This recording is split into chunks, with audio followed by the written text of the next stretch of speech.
Bonjour. Actuellement, le monde vit une situation critique, à savoir l'apparition du virus que l'humanité n'a pas encore réussi à maîtriser sur le plan médical.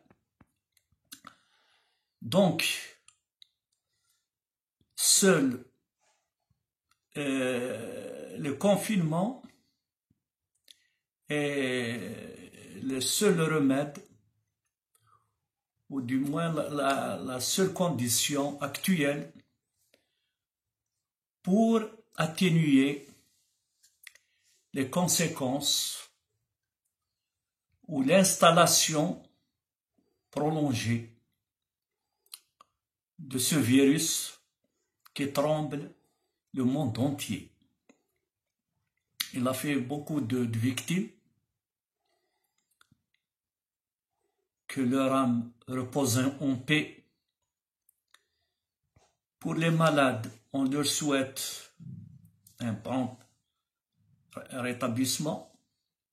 Pour les gens sains, qui se protègent, qui respectent les mesures du confinement, doivent persévérer dans la préservation de leur santé. Car on ne joue pas avec la santé. Beaucoup de gens, je ne sais pas pourquoi, ils tiennent à lancer un défi à ce virus que même des médecins, des spécialistes de la santé n'ont pas pu maîtriser puisqu'il est nouveau. Il est nouveau. Donc ça prend du temps pour mieux cerner, c'est pour mieux le cerner, voilà, afin de trouver une solution durable. Bien sûr, je remarque et on voit à la télévision des gens affolés par le confinement, alors qu'il est dans leur intérêt.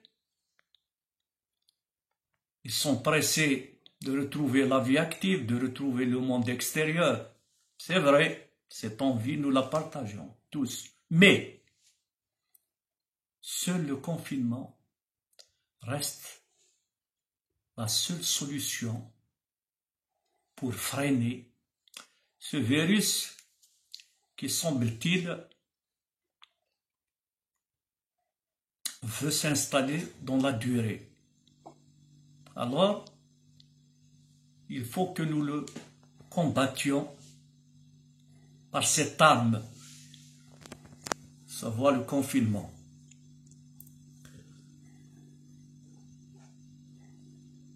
On doit encore prendre notre mal en patience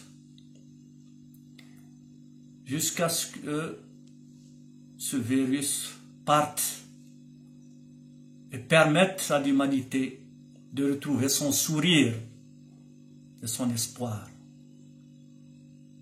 Je rends hommage à tous les praticiens de la santé, quel que soit leur grade, pour tous les efforts qu'ils ne cessent de déployer pour soulager l'humanité. Je sais, et tout le monde le sait encore, qu'ils sont les premiers exposés à ce virus. Ce sont des soldats blancs, comme le disent certains. C'est des soldats, effectivement. Ils sont là sur le terrain, ils mènent un combat acharné, un combat quotidien. Ils sont loin de leur famille, mais ce sont eux qui nous donnent du courage. Ce sont eux qui nous incitent à rester chez nous. Et si on reste chez nous, effectivement, on pourra les aider. On pourra les aider. Mais sinon, on va les exposer davantage au risque majeur de ce virus. Donc,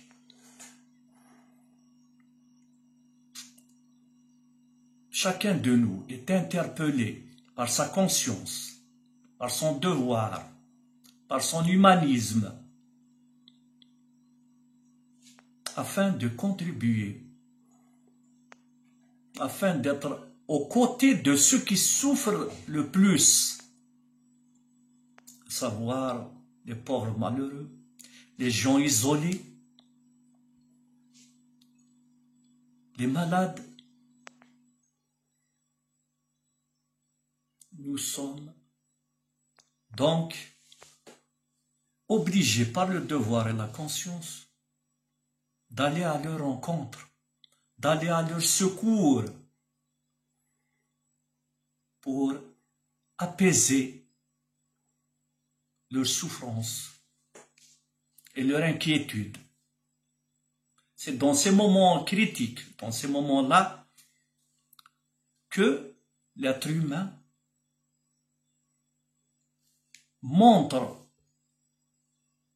son intelligence, fait preuve d'intelligence, fait preuve d'humanisme, fait preuve de courage. Et je pense qu'après cette situation critique, nous allons tirer beaucoup d'enseignements. Et cela sera notre avantage. Nous allons voir que on a un laps de temps, on a un temps très court, le monde peut plonger dans l'horreur. Le monde peut s'écrouler. Alors pour cela, il est vital de renforcer notre solidarité, notre humanisme et de nous forger davantage sur le plan spirituel et de s'éloigner un peu de l'importance, de l'intérêt exagéré qu'on donne à la matière.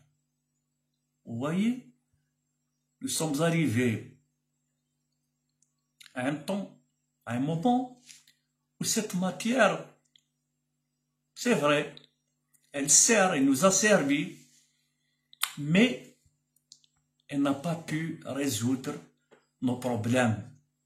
Cette matière n'a pas pu mettre fin à ce virus qui fait cavalier seul. Donc, on a beaucoup de choses à apprendre, à renforcer après cette étape post-virus. Après le virus, on va se remettre en cause. L'humanité se remettra en cause sur tous les plans pour un monde équilibré, pour un monde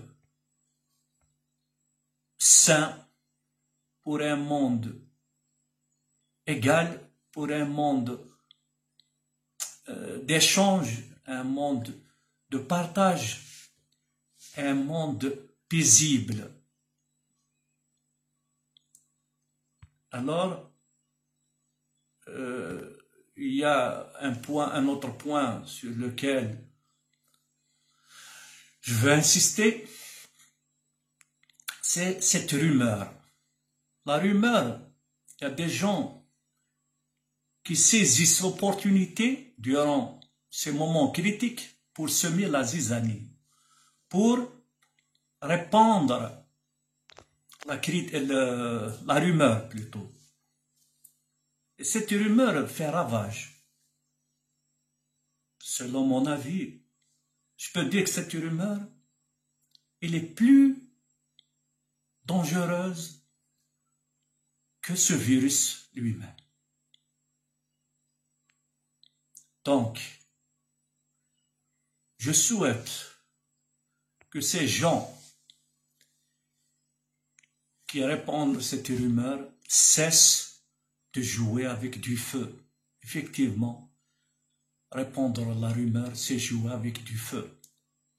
On fait beaucoup de mal aux gens vulnérables, aux gens fragiles, aux malades. Avec cette rumeur, on accentue leur mal au lieu de leur donner de l'espoir. Et justement, on doit garder espoir. Courage et espoir vont de pair. Parce que pour avoir de l'espoir, il faut avoir du courage. Et même les courageux, comme on dit, au fond, ils ont peur de ce virus et d'autres des autres risques. Seulement, comme on dit, un courageux, c'est celui qui sait cacher sa peur, ne la montre pas. Voilà. Donc, je tiens, encore une fois de plus, à rendre hommage à toutes les associations, tous les praticiens de la santé, tous les citoyens, même notre État, tout le monde a mis la main à la pâte pour évacuer les risques, évacuer le danger, évacuer la peur, évacuer le stress, évacuer le poids du confinement. Je leur rends hommage. Ils sont là au secours des autres. C'est le moment du partage, c'est le moment de la communication, c'est le moment de l'esprit fraternel renforcé.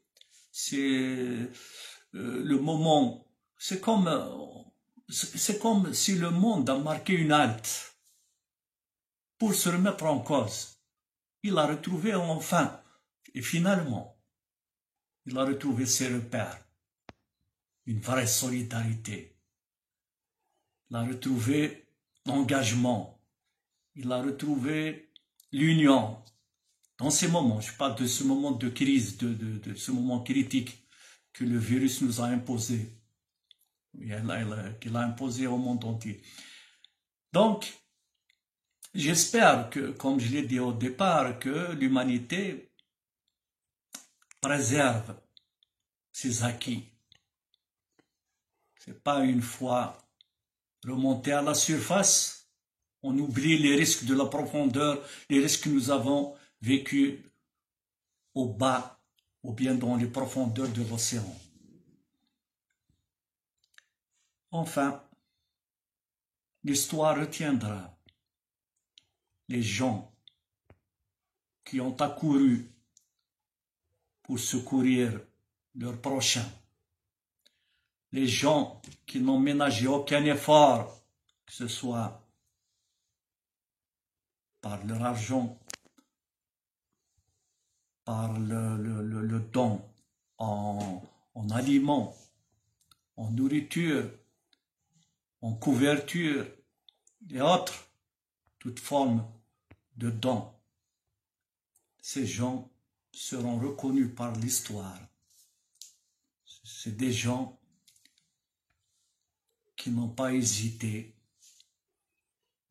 à mettre au profit leur humanisme, à mettre au profit, à bon escient, leur humanisme, à mettre en pratique leur bonne conscience et à sauver des vies humaines, à rassurer les gens vulnérables et à montrer, si je parle de notre pays, notre jeunesse, notre population, à montrer toute sa grandeur, son intelligence,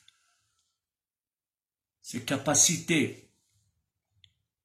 Notre jeunesse est partout, dans les villages, les villes, les quartiers, les points les plus reculés de notre chère patrie. Ils sont là. Bien sûr, avec l'assistance de nos autorités, avec le concours de tout un chacun, pour faire ressentir à chacun de nous qu'on est dans le même bateau. Effectivement, l'humanité, ou chaque pays si vous voulez, l'humanité est dans le même bateau. Alors, autant essayer de sauver ce bateau pour sauver nos vies. Si chacun de nous se détourne de cette mission, alors le bateau va couler, et nous avec. Alors je préfère achever mon intervention par une note d'espoir. Donc je répète qu'on doit rester vigilant, prudent, plein d'espoir, courageux, et de cette façon-là, nous verrons partir de sitôt ce virus qui n'a fait que trop de ravages. Et soyons prêts à tirer tous les enseignements qui nous serviront plus tard à maîtriser d'autres situations critiques. Car un homme averti, comme le dit l'adage populaire, un homme averti en vaut deux, ou bien mieux vaut prévenir que guérir. Mais moi, il y a quelqu'un qui l'a dit à la télévision, ça m'a plu. Il a dit, moi je préfère dire mieux vaut prévenir que mourir. Il a raison. Alors la vie est plus chère que la mort. Alors préservons-la. C'est un don céleste. Nous sommes responsables de chaque vie. Et j'espère que chaque vie sera préservée avec le concours de tous. Et merci.